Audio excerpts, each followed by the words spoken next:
The thunderclap startled Gwendolyn Keller as she stood in front of the boarded-up schoolhouse, the rain pelting down on her threadbare shawl in the spring of 1878. The notice nailed to the door was already sodden, but she knew what it said by heart. Due to insufficient funds, Rock Springs School District hereby ceases operations effective immediately. 2 years of her life teaching in this Wyoming frontier town gone in an instant. Miss Keller. A small voice called out, and Gwendolyn turned to see young Emma Thurston splashing through puddles toward her, pigtails bouncing despite the downpour. "Is it true? Papa said the school's closing forever." Gwendolyn knelt down, ignoring the mud soaking into her skirt. "Not forever, Emma, just for now." She couldn't bring herself to crush the child's spirit with the harsh reality. Rock Springs had decided education was a luxury it could no longer afford after the mine reduced operations. "But where will you go?" Emma's eyes widened with concern beyond her 8 years. "I haven't quite figured that out yet," Gwendolyn admitted, forcing a smile. At 23, with no family within 1,000 miles and barely enough savings to last a fortnight, her options were painfully limited. "You could marry Mr. Jenkins," Emma suggested with childlike simplicity. "He's only missing 3 teeth." Despite everything, Gwendolyn laughed.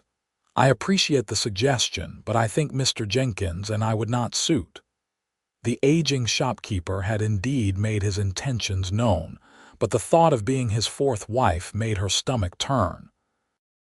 She sent Emma home and remained staring at the schoolhouse through the rain. This building had been her haven since arriving in Rock Springs. Fresh from teaching college in Boston, she'd been full of ideals about bringing education to the frontier. Now those dreams were as waterlogged as her boots. The general store would provide temporary shelter, at least until she decided her next move. Gathering her courage, Gwendolyn trudged through the muddy street, noting how the once bustling mining town seemed subdued, with fewer men heading to and from the coal mines that had built Rock Springs. The bell above the door jingled as she entered Jenkins' general store.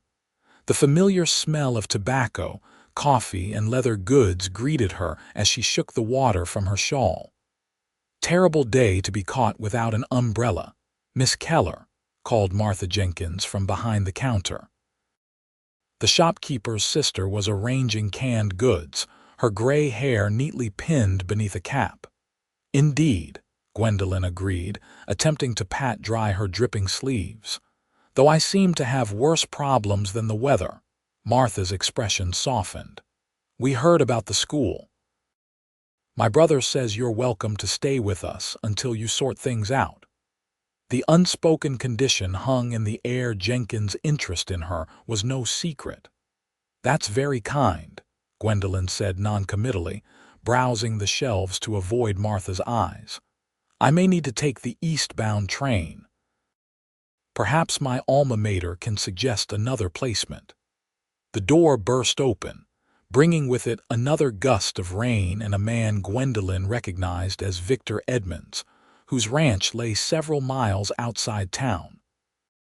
His usually neat appearance was disheveled, his broad shoulders and dark hair rain-soaked, and his rugged face creased with worry.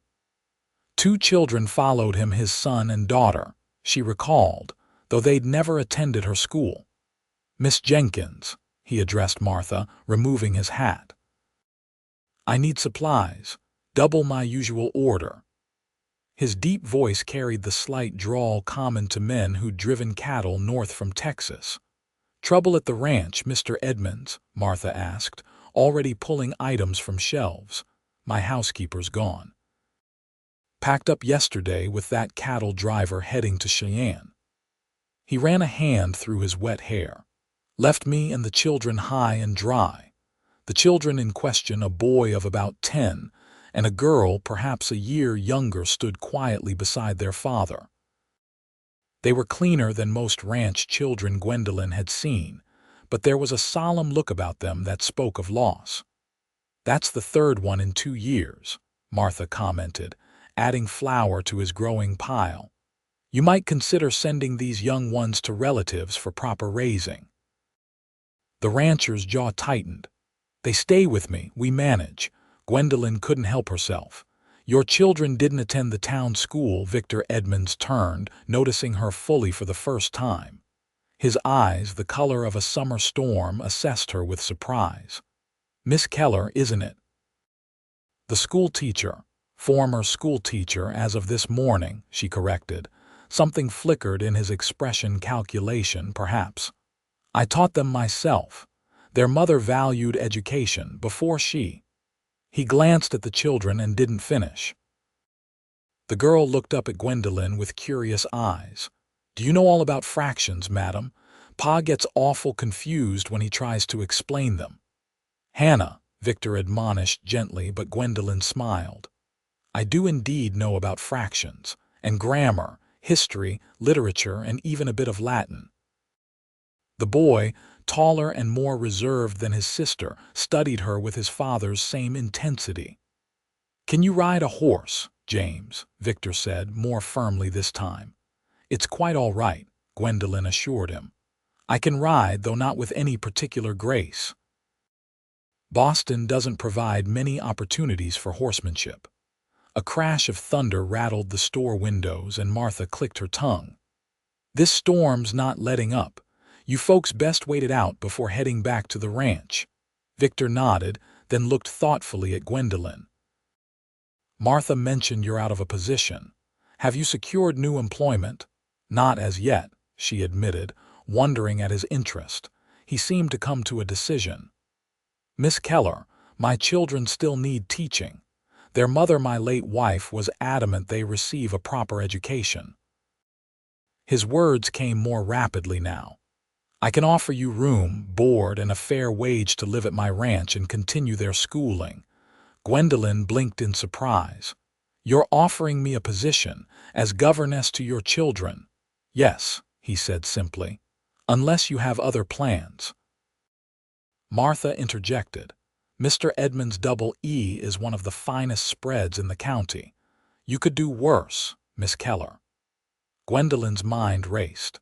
Moving to a remote ranch with a man she barely knew went against every propriety she'd been raised with. Yet the alternatives, marriage to Jenkins or returning east in defeat, seemed equally unpalatable. Your children deserve education, she said carefully, but I would need assurances of propriety. My reputation, you'd have your own quarters, he interrupted, seeming to understand her concerns. The former housekeeper's room. It's small but private, and I have 2 ranch hands and their wives who live on the property. You wouldn't be. He cleared his throat. Your reputation would remain intact. Hannah tugged at her father's sleeve. Please say yes, madam. James is getting ahead of me in arithmetic because Pa spends more time teaching him ranching. Gwendolyn smiled at the girl's earnestness. That hardly seems fair. Life rarely is, Victor said, but with a gentleness that surprised her, though I try to make it so for them.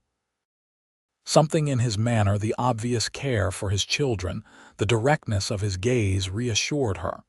This wasn't charity. It was a business arrangement that could benefit them both. When would you need me to start? She asked. Relief washed over his features. Today, if possible. We can wait out the storm, then collect your belongings. I have them with me, Gwendolyn admitted. I was keeping my trunk at the schoolhouse. Everything I own is in that small valise by the door.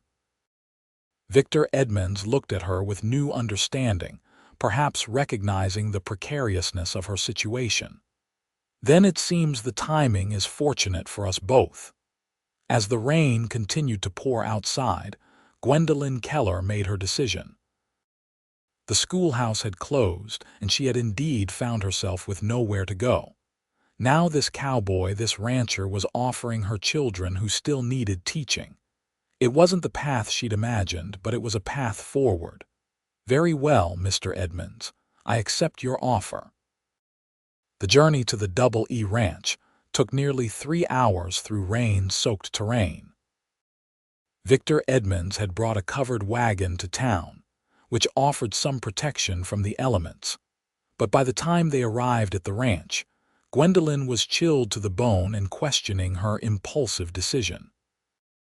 The main house stood larger than she'd expected, a 2-story structure built of sturdy logs with a wide porch and glass windows, clearly the home of a man who'd found success in the territory. Several outbuildings, corrals, and a barn completed the central compound, with rolling grassland stretching toward distant mountains. "It's not what I imagined," Gwendolyn admitted as Victor helped her down from the wagon. "What did you expect?" he asked, his hand firm but respectful at her elbow. "Something smaller, more frontier-like."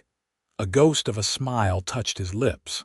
"I came here with nothing 10 years ago, built most of this myself after striking a partnership with the previous owner." There was no boastfulness in his tone, just simple fact. James and Hannah scrambled down from the wagon and raced toward the house, eager to escape the damp chill. Victor called after them, "Show Miss Keller to Mrs. Potts' old room, then get yourselves dried off." He turned back to Gwendolyn. "I should see to the horses. Martha packed some food for tonight, but tomorrow you'll meet Senora Garcia. She and her husband live in the smaller cabin to the east. She helps with cooking 3 days a week." Gwendolyn nodded, overwhelmed by the new information and surroundings, and the children's schedules. "When shall I begin teaching? We can discuss that over supper," he said. "For now, get warm and settled." He hesitated, then added, "Thank you for coming, Miss Keller. They need stability." With that, he led the horses toward the barn, leaving Gwendolyn to follow the children into her new home. Hannah was waiting just inside, her earlier reservation replaced with excitement. "This way, Miss Keller. Your room has a real bed with a feather mattress and everything." The interior of the ranch house was surprisingly refined. Though masculine in its furnishings, heavy oak tables, leather chairs, and practical fixtures, there were touches that spoke of a woman's influence preserved after her passing. Carefully stitched curtains, a collection of books arranged by size in a glass-fronted case, a painting of wildflowers in a gilt frame. Hannah led her up a narrow staircase to a small but clean room at the back of the house. It contained a single bed, a chest of drawers, a washstand, and a rocking chair positioned near the window that overlooked the eastern pastures. Mrs. Potts complained it was too small, Hannah informed her. "But it's bigger than my room." "It's perfect," Gwendolyn assured her, setting down her valise. "Quite luxurious compared to my accommodations in town." James appeared in the doorway, his serious expression a miniature version of his father's. "Pa says I'm to light the stove in here so you don't catch your death." He proceeded to do so with practiced efficiency that spoke of responsibilities thrust upon him too young. "Thank you, James. That's very gentlemanly of you." The boy shrugged. "Just doing what needs doing." But she caught the pleased flush on his cheeks at her compliment. When the children left her to settle in, Gwendolyn sat on the edge of the bed, finally allowing herself a moment of reflection. The events of the day seemed dreamlike in their swiftness: the school's closing, the chance encounter with the Edmonds family, and now this new position in a home still haunted by the memory of its former mistress. She changed into her second-best dress, a practical navy blue wool that had seen better days, but was at least dry, and tried to make herself presentable. Her reflection in the small mirror showed a young woman with hazel eyes too serious for her age, brown hair escaping its pins, and a complexion still pale from the cold journey. "You've made your choice," she told her reflection firmly. "Now make the best of it." Downstairs, she found Victor Edmonds at the stove, surprisingly adept as he prepared a simple meal of beans, corn bread, and salt pork. The children were setting the table with more care than she would have expected from youngsters their age. "I hope you don't mind a bachelor's cooking tonight," Victor said as she entered. "Senora Garcia will provide more variety tomorrow." "This looks wonderful," Gwendolyn assured him, though in truth, the meal was far simpler than what she'd grown accustomed to even in Rock Springs' modest boarding house. "May I help?" He shook his head. "You've had a long day. Please sit." At the table, Hannah insisted Gwendolyn sit beside her, while James took his place beside his father. The family bowed their heads as Victor offered a brief grace, thanking the Lord for safe travels and new beginnings. As they ate, Gwendolyn observed the family dynamics. Victor was patient with his children but not indulgent. Hannah chattered freely about the ranch, the animals, and her excitement about having a teacher, while James spoke only when addressed directly, his responses thoughtful and concise. "Miss Keller," Victor said as they finished their meal, "I should explain what I hope you'll accomplish here." Gwendolyn straightened. "Of course. James is 10, Hannah 9. Their mother ensured they had the basics reading, writing, arithmetic before she passed 3 years ago. I've done my best to continue, but—" He looked at his calloused hands. "My own education was limited." "Yet you've done admirably," Gwendolyn observed. "They're well-spoken and seem bright. Catherine, my wife, believed education was the greatest gift we could give them." Something in his voice changed when he spoke of her, a softness beneath the strength. "She dreamed of them attending university someday." Hannah piped up. "Mama said I could be a doctor if I wanted." Victor smiled at his daughter with such tenderness that Gwendolyn had to look away. "Indeed she did, little one." Turning back to Gwendolyn, he continued, "I'd like you to provide a complete education, all the subjects they'd learn in a proper school. I have books Catherine ordered from back east, and I'm willing to purchase whatever else you need." "And how shall we structure the days?" "Mornings for lessons, I think. Afternoons, they help with chores. It's a working ranch, and they must learn that too. Evenings for reading and additional studies." He hesitated. "Does that seem reasonable?" Gwendolyn nodded, mentally calculating how to divide the subjects. "I'll need to assess their current knowledge first, but that schedule should work well."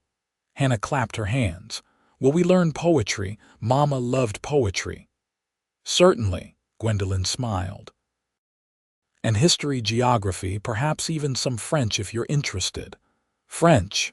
Victor looked skeptical. "Out here, knowledge is never wasted, Mr. Edmonds," Gwendolyn replied, "even on a Wyoming cattle ranch." To her surprise, he laughed, a warm, rich sound that transformed his serious face. "My wife would have liked you, Miss Keller. She often said similar things." After supper, the children showed Gwendolyn what had been designated as their schoolroom, a small parlor with a table, chairs, and shelves of books that clearly had belonged to their mother. Catherine Edmonds had indeed valued education. The collection included classics, scientific texts, and historical volumes rarely found in frontier homes. As darkness fell, and the children were sent to bed, Victor invited Gwendolyn to join him by the fire in the main room. Propriety dictated she should decline, but curiosity about this man and her new circumstances overcame her reservation.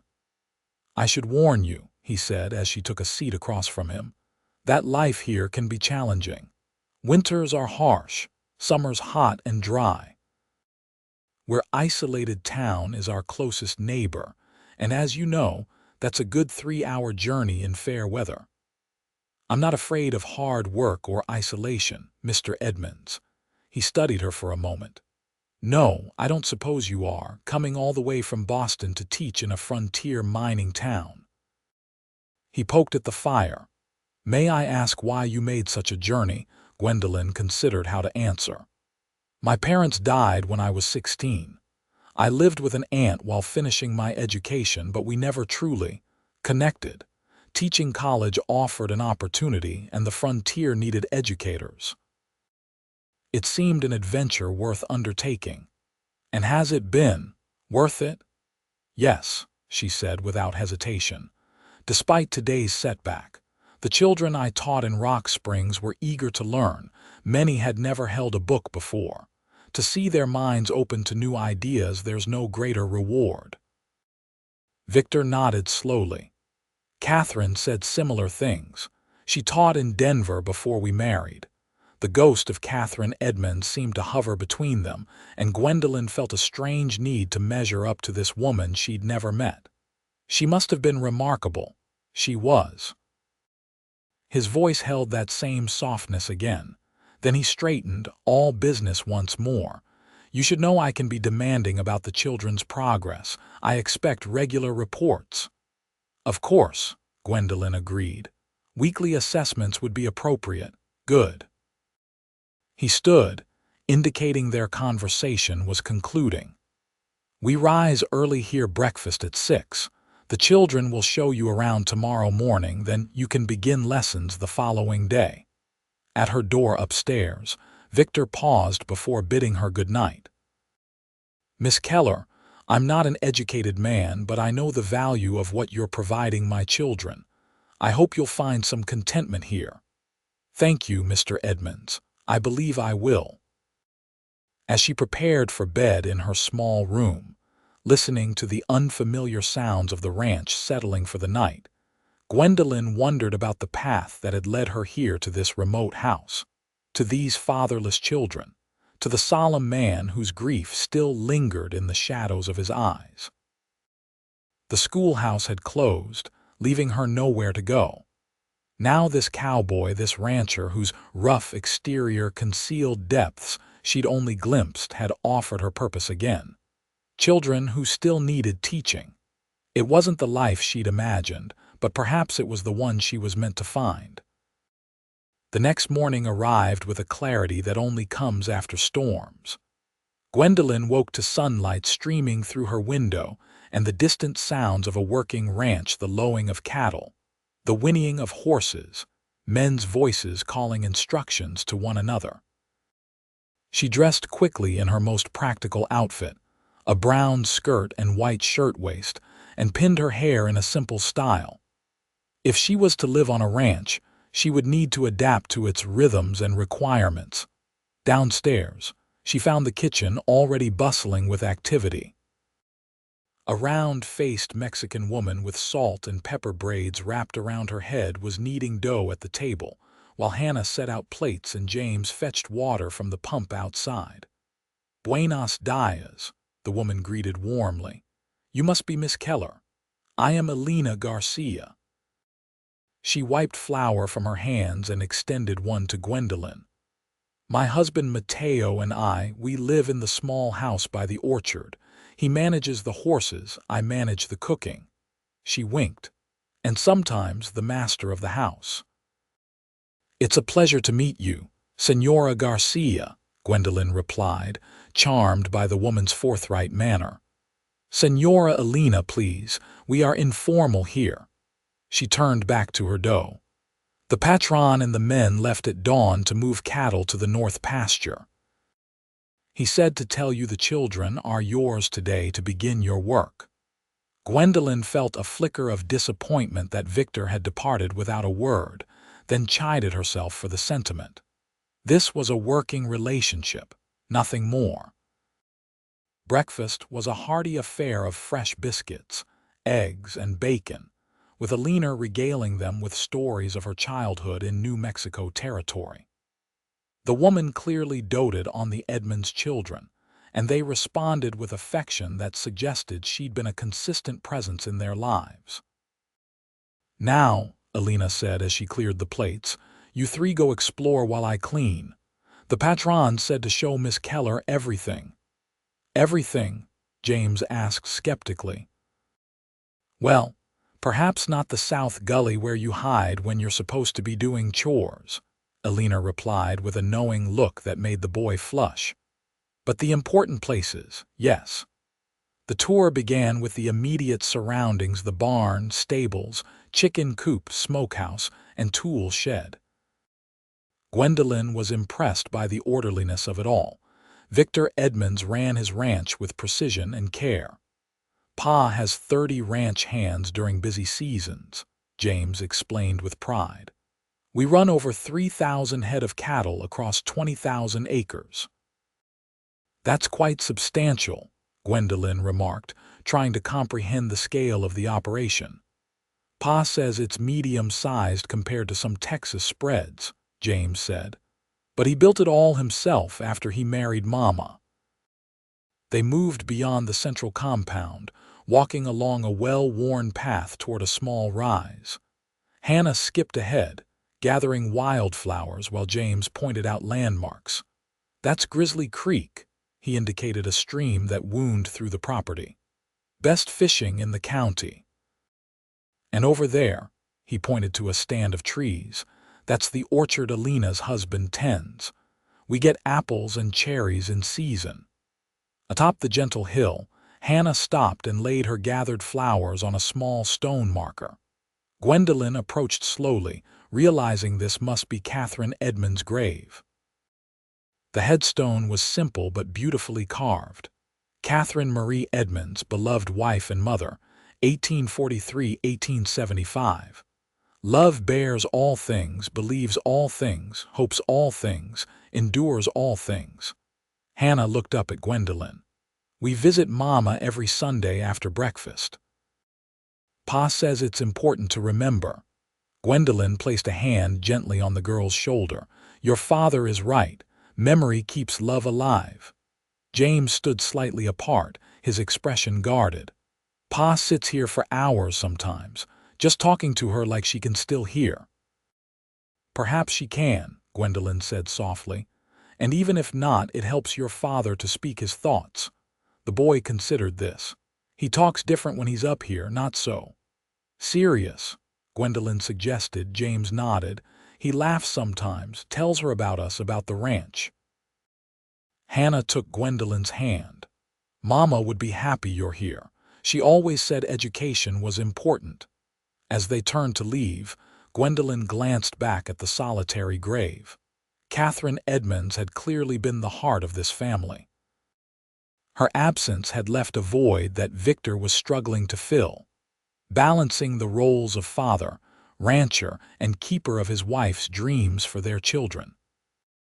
The remainder of the tour revealed a self-sufficient operation: vegetable gardens, hay fields, pastures divided by purpose, and several outlying cabins where married ranch hands lived with their families. By midday, they'd returned to the main house, where Alina had prepared a lunch of thick stew and fresh bread. This afternoon, Gwendolyn announced as they ate, I'd like to review your current knowledge. We'll spend a few hours in the schoolroom if that's acceptable. The children nodded, James with resignation and Hannah with enthusiasm. After lunch, they settled in the parlor that would serve as their classroom, and Gwendolyn began a gentle assessment of their abilities. James, as she'd suspected, excelled in practical mathematics and possessed a detailed knowledge of natural sciences, particularly as they related to ranching. Hannah's strengths lay in language and literature. She could recite lengthy poems from memory and read with expression beyond her years. Both children, however, had gaps in their education. History beyond the American frontier was largely unknown to them, their geography limited to the Western territories, and neither had any exposure to languages besides English and the smattering of Spanish they'd picked up from the Garcias. You've both done remarkably well with interrupted instruction, Gwendolyn praised them at day's end. Tomorrow we'll establish a proper schedule and begin our lessons in earnest. That evening, with the children occupied with their chores, Gwendolyn explored the bookshelves more thoroughly. Among the educational texts, she discovered Catherine's personal collection: volumes of poetry, novels by Dickens and Eliot, scientific journals, and several leather-bound diaries. She hesitated at the diaries, knowing they weren't hers to read, yet curious about the woman whose presence still filled the house. Before she could decide, she heard the front door open and Victor's deep voice greeting his children. She quickly replaced the diary and selected instead a volume of Emerson's essays, retreating to a chair by the window just as Victor entered the parlor. "Miss Keller," he acknowledged, removing his hat. Trail dust covered his clothes and fatigue lined his face, but he stood straight as ever. "I trust the children behaved themselves perfectly," she assured him. "They're bright students eager to learn." Something like pride softened his expression. "Their mother's influence." He noticed the book in her hands. Emerson, Catherine favored him as well. "His thoughts on self-reliance speak to the American spirit," Gwendolyn said. "Particularly here in the West." Victor nodded. "Though out here, it's community that ensures survival as much as self-reliance." "A thoughtful observation, Mr. Edmonds." He seemed almost embarrassed by her approval. "Just practical experience. I should clean up before supper." At the evening meal, Victor asked detailed questions about their tour and Gwendolyn's assessment of the children's education. His interest was genuine and focused, not merely polite inquiry. "I'll need to order some books," she informed him, "particularly for geography and world history, and perhaps a globe if that's not too extravagant." "Whatever you need," he agreed without hesitation. "Write a list, and I'll send it with Mateo when he goes to Rock Springs next week." After the children were sent to bed, Victor again invited Gwendolyn to join him by the fire. This time he poured 2 small glasses of amber liquid, offering one to her. "Apple brandy," he explained. "From our orchard. Catherine's recipe." Gwendolyn hesitated, then accepted. The brandy was smooth and warm with hints of cinnamon and clove. "I visited your wife's resting place today," she said after a moment. "It's a beautiful spot." Victor stared into the fire. "She loved that hill, said she could see forever from there." He took a sip of his brandy. 3 years, and sometimes it feels like yesterday she was still here. The children speak of her often. Good, I want them to remember." His gaze remained on the flames. "Hannah has her smile, her love of beautiful things. James has her mind always questioning, always wanting to understand the why of things." "And what of their father?" Gwendolyn asked gently. "What did they inherit from you?" The question seemed to surprise him. "Stubbornness, most likely," he said with a rueful smile. "Though Catherine had her share of that as well." "Determination," Gwendolyn corrected. "A valuable trait." They sat in companionable silence for a while, the fire crackling between them. Finally, Victor spoke again. "I should tell you about my expectations, beyond the children's education." Gwendolyn straightened, awaiting his instructions. "I expect honesty above all. If you're unhappy here or if the children misbehave, I want to know immediately." His eyes, direct and serious, met hers. "I expect you to maintain your authority with them, but also to bring concerns to me." "Of course. You're free to use the house as your own, read any books you wish, ride any horse in the stable that suits your ability." He hesitated. "The only place I'd ask you not to enter is my bedroom and the small study adjacent to it." "I understand," Gwendolyn assured him, though curiosity about what he might keep private flickered briefly. "Sundays are for rest and reflection," he continued. "We don't hold with formal church going. The nearest proper church is in Rock Springs, but we read scripture together in the morning." His expression grew uncomfortable. "If that conflicts with your beliefs." "Not at all," Gwendolyn said. "My father was a minister. I was raised with Sunday observance." Relief crossed his features. "Good." He finished his brandy and set down the glass. "One last thing, Miss Keller. The territory can be dangerous. I expect you to remain on ranch property unless accompanied by myself, Mateo, or one of the other hands. Gwendolyn bristled slightly at this restriction on her movement. "Mr. Edmonds, I've been living independently for years now. I'm quite capable of. It's not a reflection on your capabilities," he interrupted firmly. "Last year, 3 women were abducted from nearby homesteads by renegades. The year before, a school teacher much like yourself was found." He stopped, unwilling to detail her fate. "This is not Boston, Miss Keller. There are dangers unique to this territory." The seriousness of his tone convinced her. "Very well, I'll abide by your rules." "Thank you." He stood, indicating their conversation was at an end. "Rest well, Miss Keller. Tomorrow begins your new role in earnest." As she lay in bed that night, Gwendolyn reflected on her second day at the Double E Ranch. Victor Edmonds remained an enigma, a man of obvious intelligence who claimed limited education.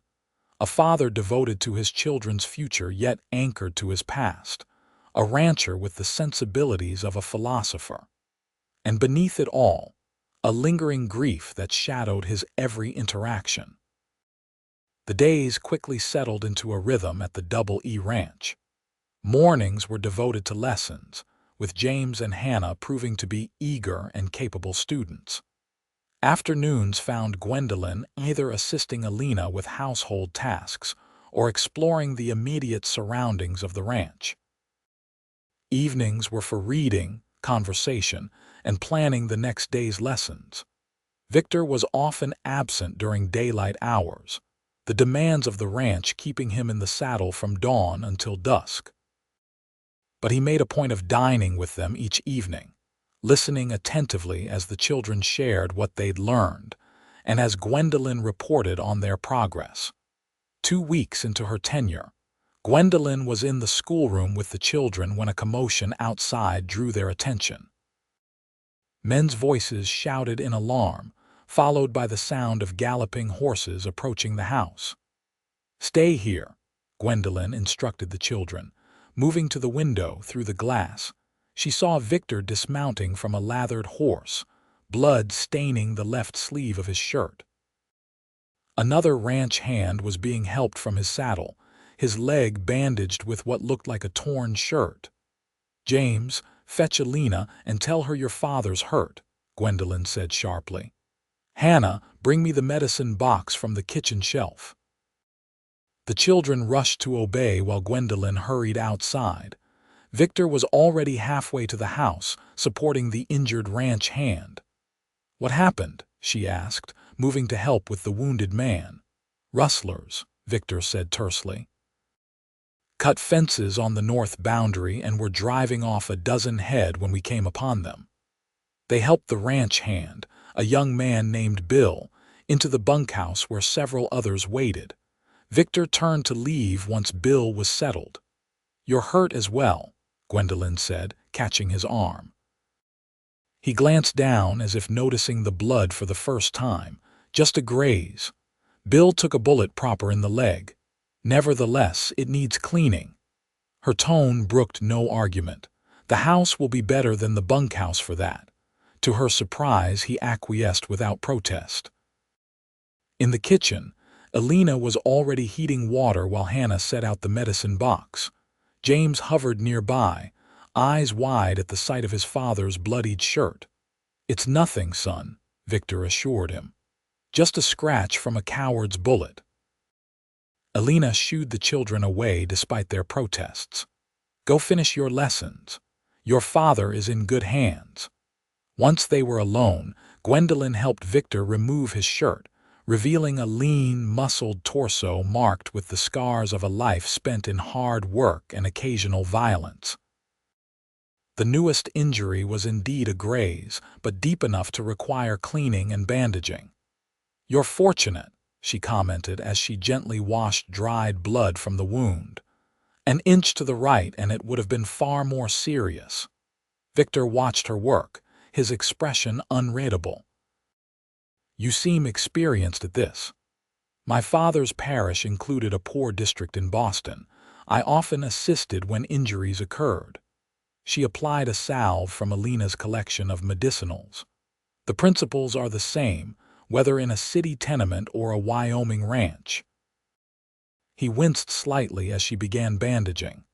The children, they weren't frightened or concerned for you, she corrected. They're stronger than you might think. I try to shield them from the harsher realities of life here. Gwendolyn secured the bandage, perhaps too much. They're frontier children, Mr. Edmonds. Understanding the dangers might better prepare them. His eyes narrowed slightly. Are you questioning my parenting, Miss Keller? Merely offering an observation, she replied calmly, packing away the medical supplies.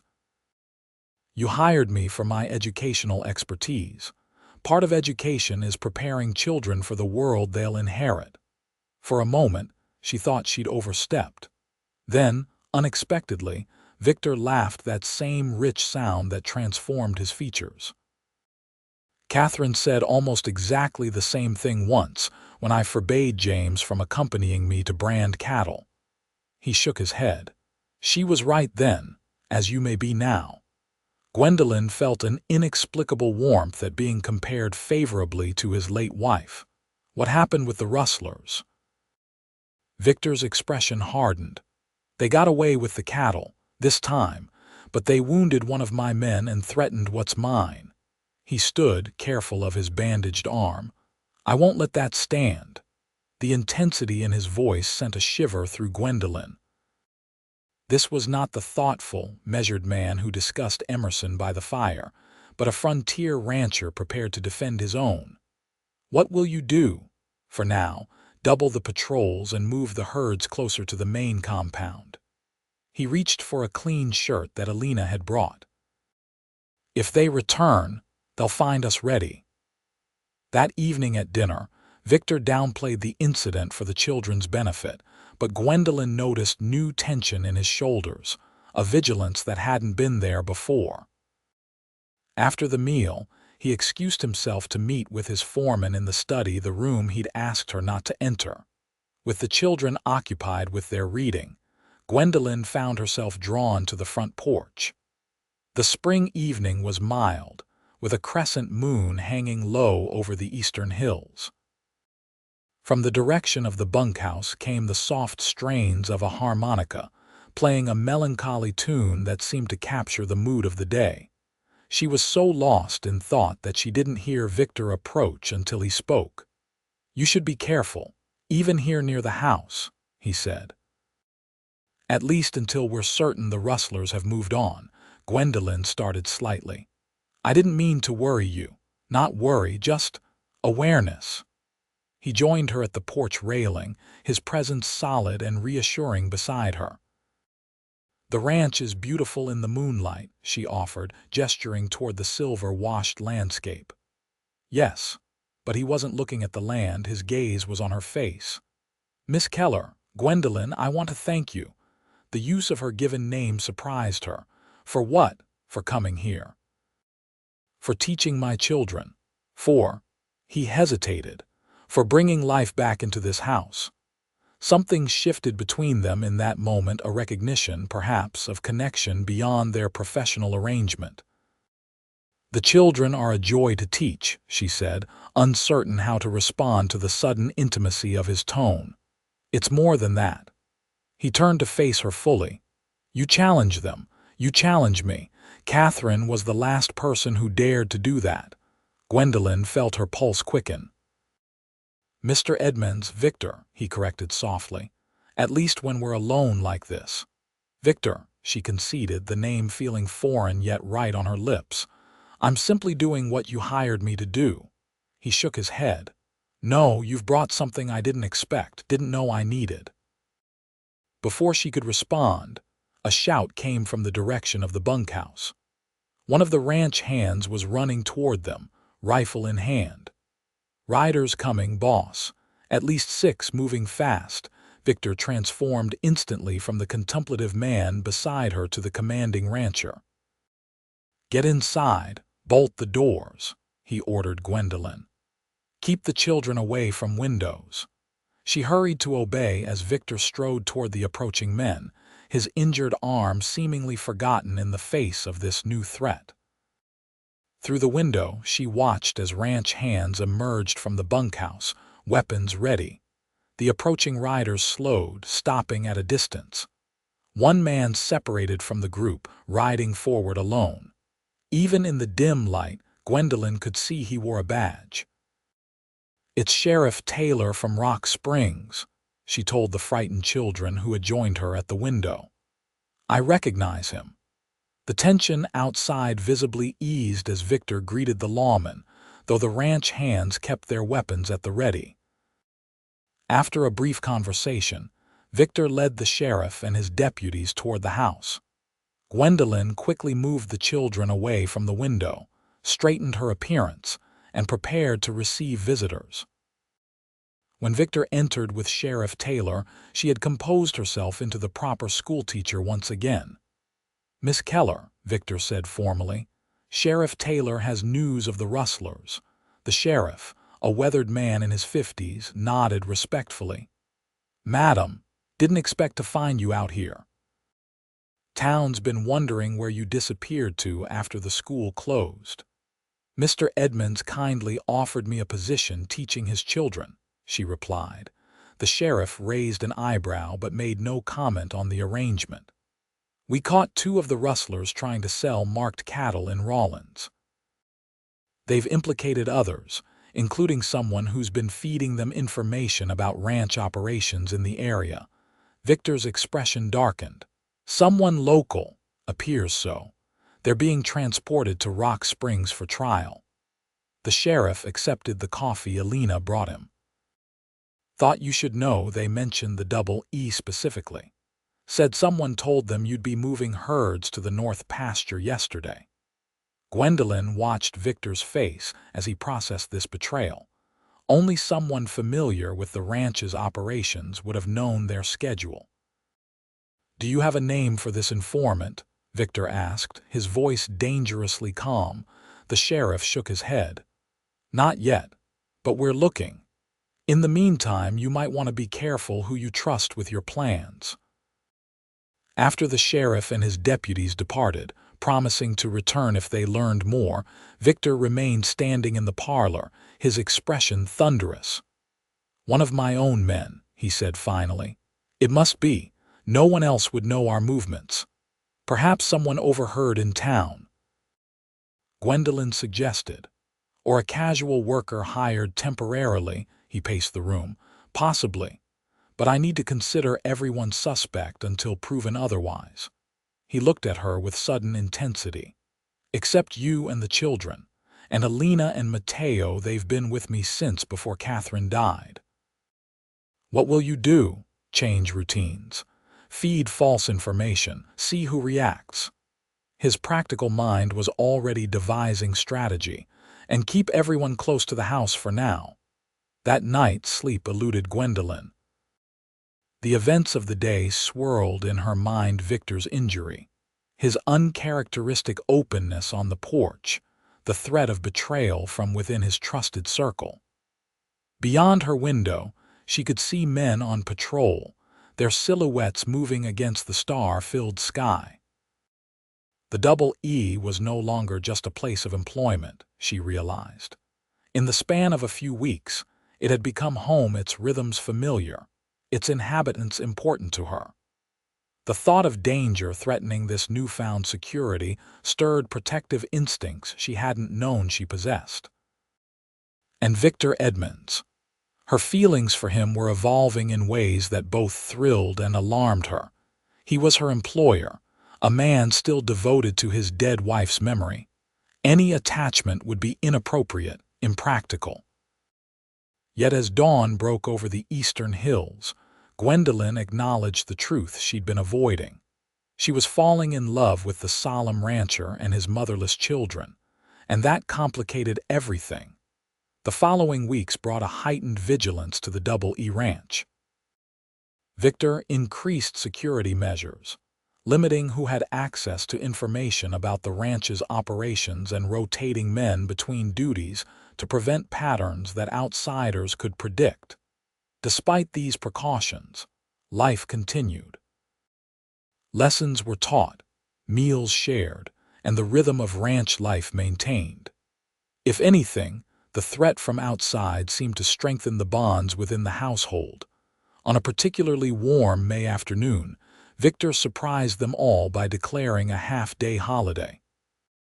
"The children have been working hard at their studies," he explained at lunch. "And you, Miss Keller, have earned a respite as well. I thought we might visit the swimming hole at Grizzly Creek." Hannah clapped her hands in delight. "Oh yes, Pa, can Alina pack a picnic?" "Already arranged," he confirmed with a rare smile. "James, fetch the fishing poles. We'll see if those trout are biting."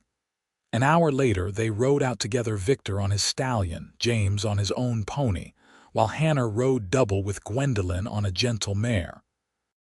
Mateo and another trusted hand accompanied them, more for security than companionship, though they kept a discreet distance. The swimming hole proved to be a lovely spot where the creek widened and deepened beneath a canopy of cottonwoods.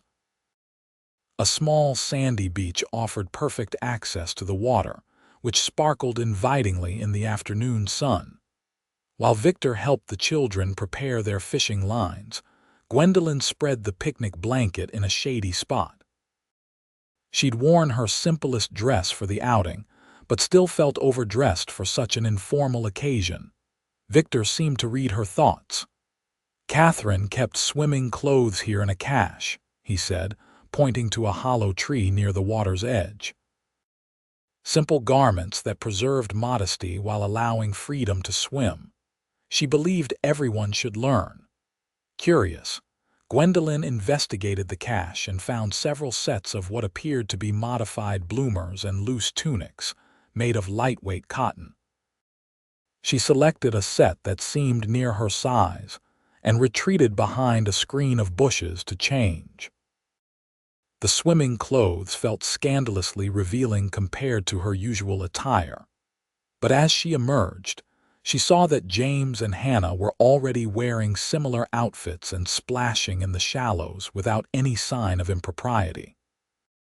Victor had changed as well, into loose cotton trousers that ended at the knee and a sleeveless undershirt that revealed muscled arms bronzed by the sun. He looked up as she approached, and something in his expression made her suddenly self-conscious. "These are unusual," she said, gesturing to her attire. "Catherine ordered them from a women's physical culture catalog," he explained, his voice carefully neutral. "She believed in the health benefits of swimming." "Your wife was ahead of her time," Gwendolyn observed. A shadow crossed his face. "In many ways." Hannah called from the water, breaking the moment. "Miss Keller, come see the minnows." The afternoon passed in simple pleasures, swimming in the cool water, fishing from the banks, with James proudly catching 3 trout, and finally sharing Alina's delicious picnic as they dried in the dappled sunlight. Victor seemed transformed away from the ranch, his usual gravity replaced by a playful side Gwendolyn had only glimpsed before. He taught her to skip stones across the water's surface, laughed openly when Hannah splashed him unexpectedly, and told stories of his own childhood summers spent on a creek much like this one back in Missouri. As the children explored the shoreline after their meal, searching for interesting rocks and feathers, Victor and Gwendolyn found themselves sitting side by side on the picnic blanket, watching them. "They seem happy," she observed, "carefree as children should be." "Thanks to you in large part," he replied. "Before you came, there was too much solemnity in our house, too many reminders of loss." "Children are resilient," Gwendolyn said. "With love and security they can overcome much." Victor was silent for a moment, then said quietly, "And what of adults, Miss Keller?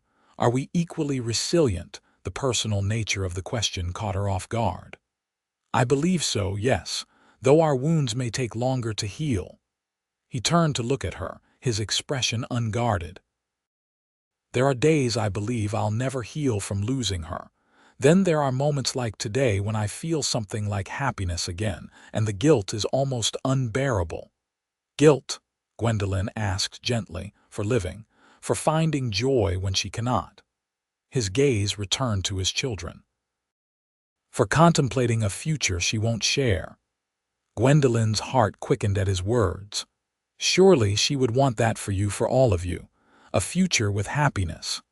Before he could respond, James called from the shoreline, holding up a large trout struggling on his line. The moment of intimacy passed as Victor went to assist his son, but Gwendolyn felt something fundamental had shifted between them. That evening, after the children were asleep, Victor invited her to join him on the porch. The night was clear, a tapestry of stars spreading across the Wyoming sky. Neither spoke immediately, content to share the peaceful moment. Finally, Victor broke the silence. I received a letter from the school board in Rock Springs today. Gwendolyn turned to him, surprised. Oh, they've secured new funding. The school will reopen in September. He kept his eyes on the distant horizon. They're offering you your position back. The news should have delighted her. 2 months ago it would have. Now she felt only a hollow uncertainty. I see, she said carefully. That's good news for the town. Yes, he agreed. Good for the children there who need education. He paused. Will you accept? The question hung between them, laden with unspoken implications. I haven't considered it, she answered honestly. My commitment is here to James and Hannah. For the summer, he said. That was our arrangement. Gwendolyn felt a chill despite the mild night. Yes, I suppose it was. Victor finally turned to look at her, his expression conflicted. Gwendolyn, I won't hold you to that if a better opportunity presents itself. You're a gifted teacher. You deserve a proper classroom, students who need you. And your children don't need me. The words came out more sharply than she intended. Of course they do. They've flourished under your guidance. He ran a hand through his hair in frustration. But I can't ask you to remain isolated here when you could be building a proper career in town. Have I complained about isolation? Have I expressed dissatisfaction with my position here? No, but then why are you so eager to send me away? She demanded, hurt making her bold. Victor stood abruptly, moving to the porch railing. Because I'm afraid of what will happen if you stay, he admitted, his back to her. Of what I feel when you're near. Gwendolyn's breath caught. And what is that? He turned, his expression raw with emotion. Hope, desire, possibilities I'd convinced myself were buried with Catherine. He took a step toward her. I watch you with my children in my home, and I imagine futures I have no right to imagine. Why no right? She whispered. Because you deserve better than a rough rancher with 2 half-raised children and a heart still mending. His voice was husky with restraint. Because I promised Catherine on her deathbed that the children would have every advantage, every opportunity she wanted for them. Your teaching provides that. My selfish feelings could jeopardize it. Gwendolyn stood, moving to face him directly. Have you considered that my feelings might match your own, that I might find fulfillment here beyond professional satisfaction? The moonlight revealed his struggled desire warring with doubt, hope with fear. Gwendolyn, he said her name like a prayer. I can't offer you the life you deserve. Perhaps you should let me decide what life I deserve, she replied with quiet conviction. For a breathless moment, she thought he might reach for her. Then the sound of approaching hoofbeats shattered the tension. Victor stepped back, his expression closing as he turned toward the sound. Someone's coming, he said unnecessarily, already moving toward the steps, hand dropping to the pistol at his hip. Mateo emerged from the darkness, riding hard. Patron, fire at the north pasture. The rustlers have returned. The peaceful evening erupted into chaos. Men poured from the bunkhouse as Victor shouted orders. Within minutes, he was mounted and ready to ride, a rifle across his saddle. Stay with the children, he told Gwendolyn tersely. Mateo and 2 others will remain to guard the house. Before she could respond, he was gone, leading a dozen men toward the orange glow now visible on the northern horizon. Gwendolyn spent an anxious night, the conversation with Victor replaying in her mind alongside worries for his safety. The children, awakened by the commotion, refused to return to bed, instead huddling with her in the parlor as they waited for news. Dawn broke with no word from Victor or his men. Alina arrived early, her face tight with concern, but she set about preparing breakfast with determined normalcy.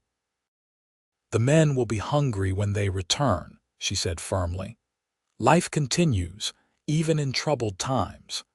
It was mid-morning when they finally heard riders approaching. Gwendolyn hurried outside, the children close behind her, to see Victor and his men returning. They looked exhausted, faces streaked with soot, but there were no obvious injuries. Victor dismounted stiffly, handing his reins to a waiting hand. His eyes sought out Gwendolyn and the children immediately. "The fire's contained," he announced, his voice hoarse from smoke. "We lost some grazing land but no cattle. The rustlers were driven off." "Were they caught?" James asked eagerly. Victor's expression hardened. "No, but we identified one of them." He looked at Gwendolyn. "Bill Stevens, the man who was shot alongside me." The betrayal hit her like a physical blow. The injured ranch hand. But why? Money, most likely, or grudges. Victor's exhaustion was evident in the slump of his shoulders. "He disappeared from the bunkhouse last night, must have been their informant all along." Alina emerged from the house. "Food is ready. All of you, come eat before you fall from your horses." The next few hours were consumed with practical matters, feeding the returning men, tending minor injuries, and securing the ranch against further incursions. Through it all, Victor moved with grim efficiency, but Gwendolyn could see the toll the night had taken. When the immediate crisis had passed and the men dispatched to their duties, she found Victor alone in the parlor, staring unseeing at a map of the ranch spread across the table. "You should rest," she said gently. He looked up, seeming to notice her properly for the first time since his return. "There's too much to do, which you'll do better after sleep." She approached the table, noting the new boundaries he'd marked on the map. "The ranch will survive a few hours without your constant vigilance." A ghost of a smile touched his lips. "You sound like Catherine." The comparison no longer pleased her. "I'm not Catherine," she said firmly. "I'm Gwendolyn Keller, who cares about you and your children in her own right." Victor straightened, their conversation from the previous evening suddenly present between them again. "Gwendolyn, about last night." "We don't need to discuss it now," she interrupted. "You're exhausted. There's been a crisis. There will be time later." He shook his head. "No. This needs saying." He took a deep breath. "When I was riding toward that fire last night, all I could think was that I might never see you again, never have the chance to tell you." She waited, heart pounding, as he struggled to find words. "I don't want you to go back to Rock Springs," he said finally. "Not for professional reasons, not for the children's education, but for entirely selfish ones. Because I believe I'm falling in love with you, and the thought of this house without you in it is unbearable." The words she'd longed to hear, spoken plainly in his direct way. Gwendolyn moved around the table until she stood before him.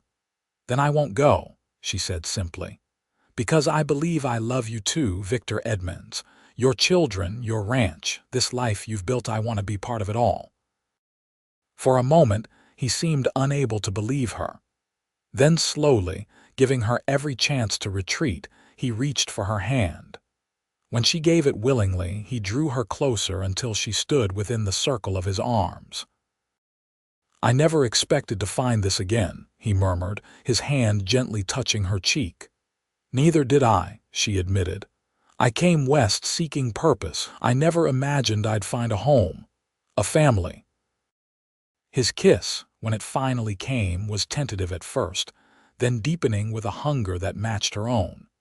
It felt both new and somehow familiar, as though her lips had always been meant for his. When they finally parted, breathless, Victor rested his forehead against hers. "The children will have questions. Society will talk. It won't be simple." Gwendolyn smiled. "The most worthwhile things rarely are." As spring gave way to summer, the Double E Ranch transformed in subtle ways. With the rustlers driven off, Bill Stevens was eventually captured in Denver and revealed to have been working with a gang operating throughout the territory. A sense of security returned to the property. More significant were the changes within the household. Victor and Gwendolyn's relationship evolved cautiously at first, mindful of the children and propriety. They continued their evening conversations, now with a new openness, sharing histories and dreams as they grew closer. James and Hannah accepted the shifting dynamics with the resilience of children. Hannah was delighted by the prospect of Miss Keller becoming a permanent part of their family, while James maintained a careful reserve that gradually warmed as he saw his father's happiness. In late June, Victor took Gwendolyn to Rock Springs to meet with the school board. Together, they explained that she would not be returning to teach at the town school. Instead, Victor proposed establishing a small school on the Double E for his children and those of his ranch hands, with Gwendolyn as its teacher. "This way," he explained to the skeptical board members, "education continues for my family, while you can hire a new teacher for the town children." The arrangement was approved, though not without raised eyebrows and whispered speculation about the nature of their relationship.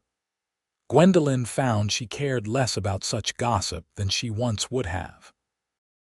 That same day, Victor surprised her by stopping at the small church on the edge of town, where they spoke privately with the minister.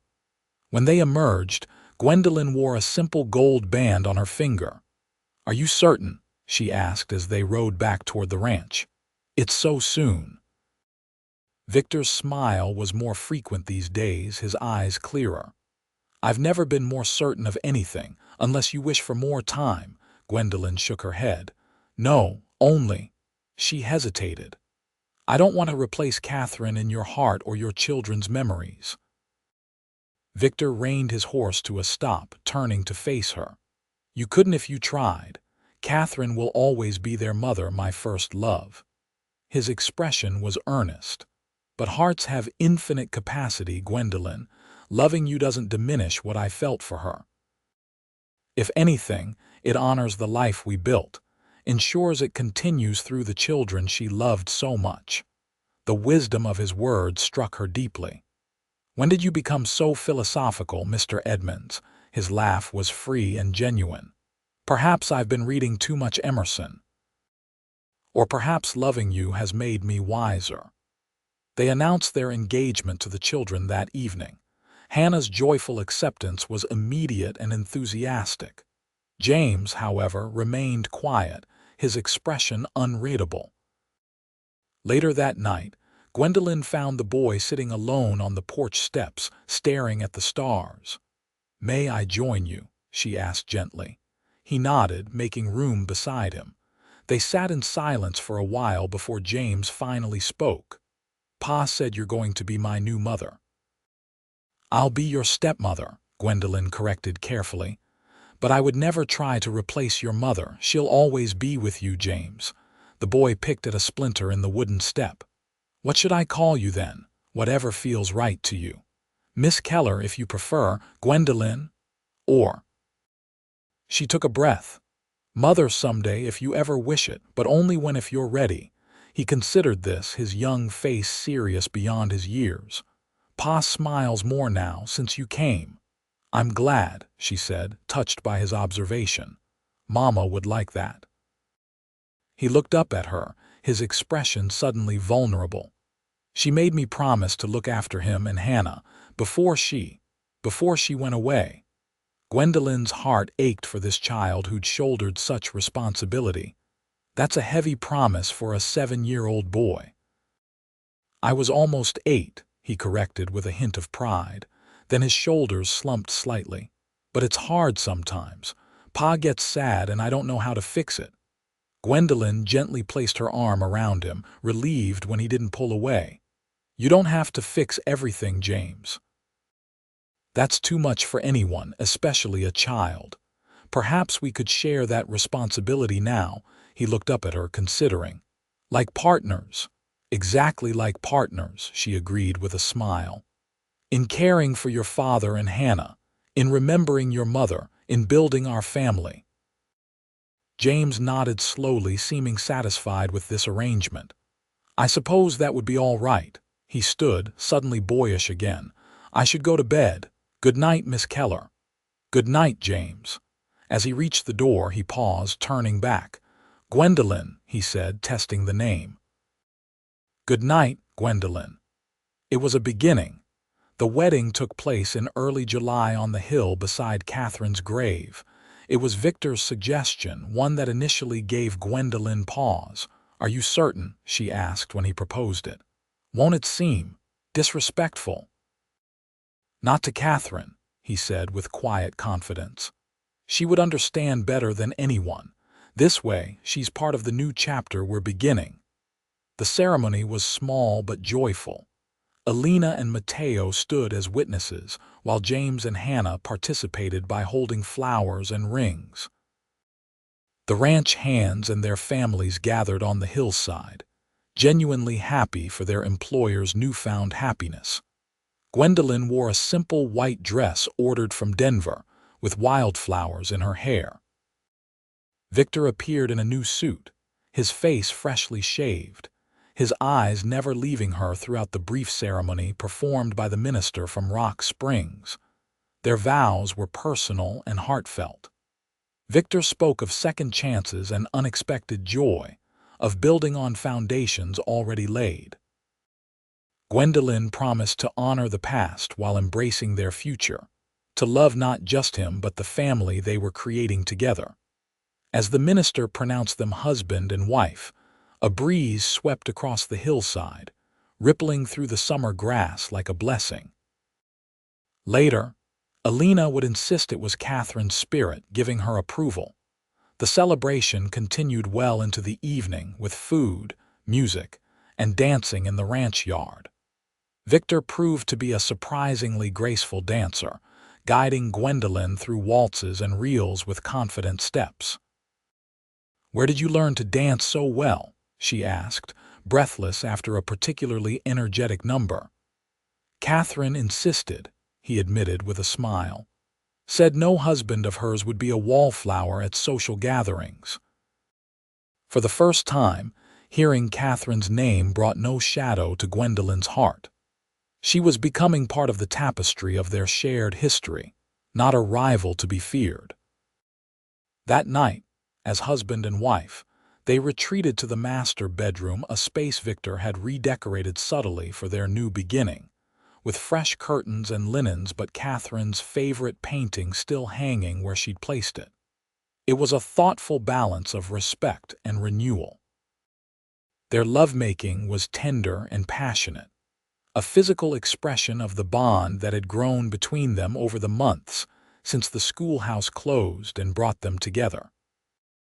Afterward, lying in each other's arms, they spoke softly of dreams for the future, the school they would build for the ranch children, improvements to the house, perhaps even new siblings for James and Hannah someday.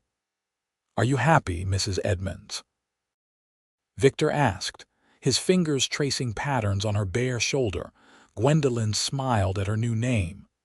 Completely, Mr. Edmonds, though I never imagined this outcome when I stood before that boarded-up schoolhouse in the rain. Providence, he murmured, pulling her closer. Or perhaps just good fortune that brought you to us when we needed you most. And when I needed you, she added softly, though I didn't realize it then. As summer gave way to autumn, and autumn to winter, the Double E Ranch continued to flourish under their combined care.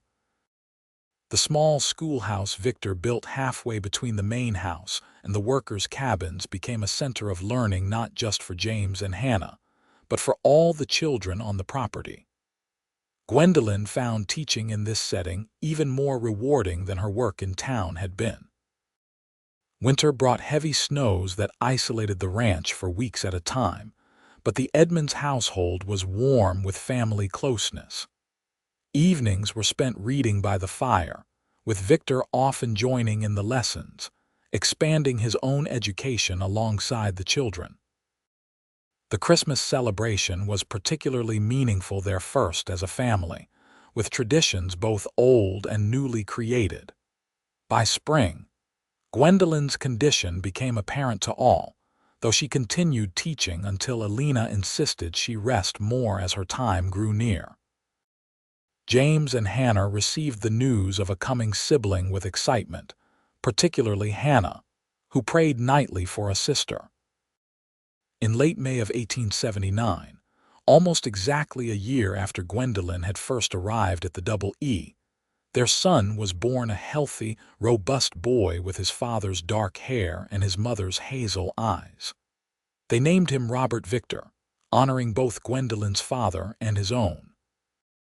The night after Robert's birth, with the baby sleeping peacefully in the cradle beside their bed, Victor held Gwendolyn close, his voice thick with emotion. "A year ago I thought our best days were behind us," he confessed. "That the children and I would simply endure, preserving what Catherine left us but never truly living again." Gwendolyn touched his face tenderly. "And now I know better." He kissed her forehead. "Life continues. Love continues in different forms perhaps, but no less real." "You taught me that." As Robert began to fuss, Gwendolyn smiled. "We taught each other, I think." She rose to attend to their son, marveling at the path that had led her here from a closed schoolhouse in a failing mining town to this rancher's wife, mother to 3 children, teacher to many more. The journey had been unexpected, the destination unplanned, but her heart had never been more certain. The schoolhouse had closed, and she had found herself with nowhere to go. A cowboy had said his children still needed teaching. What neither of them had realized was how much they had to teach each other about second chances, about healing, about the heart's capacity for new beginnings. As dawn broke over the Double E Ranch, the Edmonds family slept peacefully, secure in the knowledge that they had found in each other exactly what they needed, not just a teacher or a provider, but a love strong enough to build a future on together.